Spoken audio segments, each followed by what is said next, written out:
humans or animal existed, powerful immortals fought fiercely in heaven. The winners called themselves gods, while the losers, known as titans, were locked away under Mount Tartarus. During this epic battle, a super powerful weapon called the Emperor's Bow got lost on Earth. Fast forward to 1228 BC, a mortal king named Minos, played by Mickey Rourke, is on a mission. He wants the Emperor's Bow to free the titans and get back at the gods for not saving his family. To find the bow, Minos captures Phaedra, a virgin oracle, because he believes her vision can reveal the bow's location. In a small village nearby, people are getting ready to escape from Mount Tartarus to avoid Hyperion's army. One of the villagers is Theseus, a skilled warrior trained by an old man. Theseus and his mother Aethra was not well liked because Theseus was born after Aethra was raped. They are forced to stay behind by Athenian soldiers, including Lysander. Theseus fights off several attackers until the Athenian officer Helios steps in and removes Lysander from the army for his actions. Lysander goes to Hyperion, offering his service and revealing the village's location. Hyperion accepts, but punishes Lysander by castrating him for being a traitor. Hyperion's forces attack Theseus' village, killing the villagers in Aethra, and capturing Theseus. The old man is revealed to be Zeus. He meets with the other gods, Athena, Poseidon, Ares, Apollo, and Heracles. Zeus tells them not to interfere in human affairs. He believes that until the Titans are released, they must trust humans to defeat Hyperion.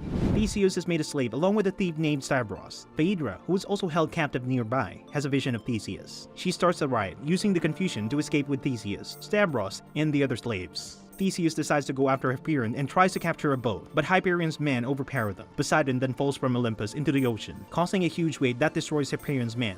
Phaedra had another vision of Theseus standing near a covered body. She realized that Theseus must go home to bury his mother, Aethra. While burying his mother, Aethra, Theseus finds the Emperor's bow stuck in a nearby rock. He pulls it out but is attacked by Hyperion's henchman, the Minotaur. Theseus kills the Minotaur and uses the bow to save his friends from being executed. However, he collapses from poison scratches given by the Minotaur. Phaedra takes care of Theseus and falls in love with him, which makes her lose her visions, something she saw as a curse. The group then returns to Phaedra's temple while Hyperion and his men are at Mount Tartarus. At the temple, Stavros and Theseus are trapped in an ambush, and Theseus loses the Emperor's bow.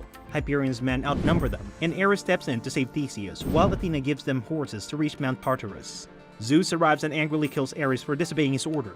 Zeus tells Theseus that he and his friends will get no more help from the gods. He must prove that Zeus's faith in him is justified. Before leaving with Athena, Zeus tells Theseus to prove him right. The lost Emperor's bow is given to Hyperion. Theseus, Stavros, and Phaedra travel to Mount Tartarus. Theseus tries to warn King Cassander about Hyperion's plans, but Cassander doesn't believe in gods and plans to make peace with Hyperion. The next day, Hyperion uses bow to break through Mount Tartarus' strong wall, killing Helios. Theseus then leads the Hellenic army into battle against Hyperion's forces and kills Lysander. Hyperion ignores the battle and goes straight to the Mount Tartarus, killing Cassander. He uses the Emperor's bow to break into the mountain and free the Titans before Stavros and Theseus can stop him. The force of the release knocks everyone down. Stavros grabs the Emperor's bow and kills one Titan, but the other Titans kill him. Zeus, Poseidon, Athena, Heracles, and Apollo arrive to fight the Titans while Theseus battles Hyperion.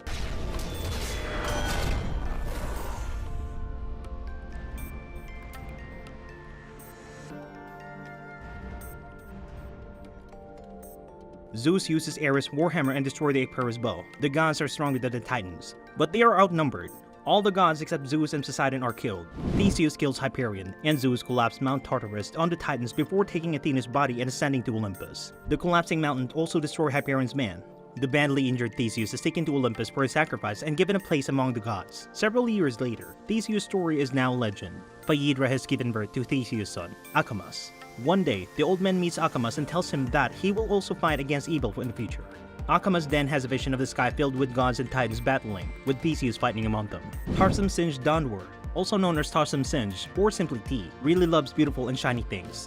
His third film, the Greek mythology movie Immortals, is full of stunning images. Almost every scene looks like it's made of strong, shiny metals, and every little detail is super clear, making even the dirt look pretty. The gods themselves wear golden outfits and are incredibly fancy. Even the violent parts are so stylish and they seem more like graceful dances than rough fights. With so much going on visually, Tarsem hopes we won't realize how lacking this movie is in depth.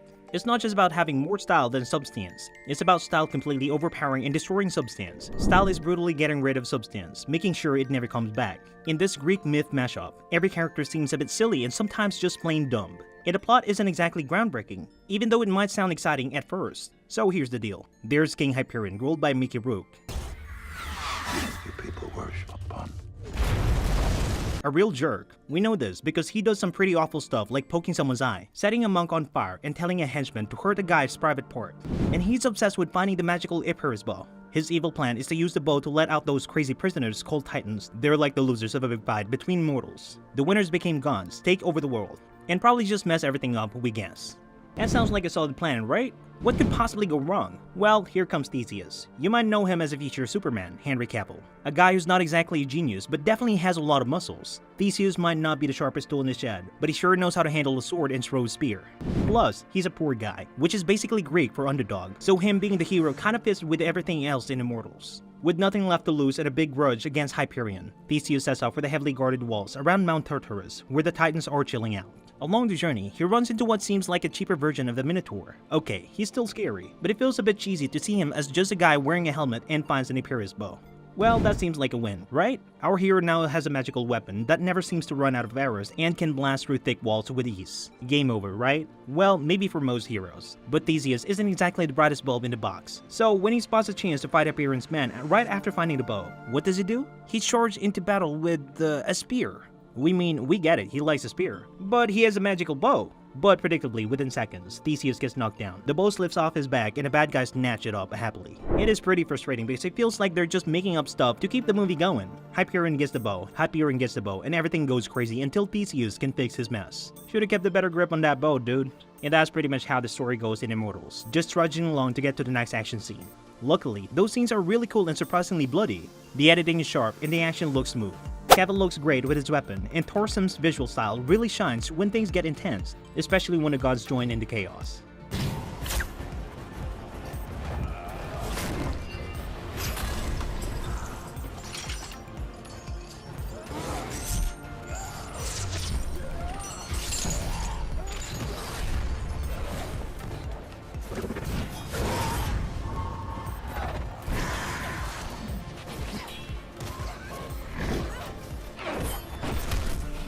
Torsem's good and bad points are always connected, and his struggle to tell a story well kind of ruins his talent as a great visual artist, because he keeps sticking to the really basic storylines. His movie ends up feeling kind of clumsy. He focuses more on making things look pretty than on making the plot and character interesting.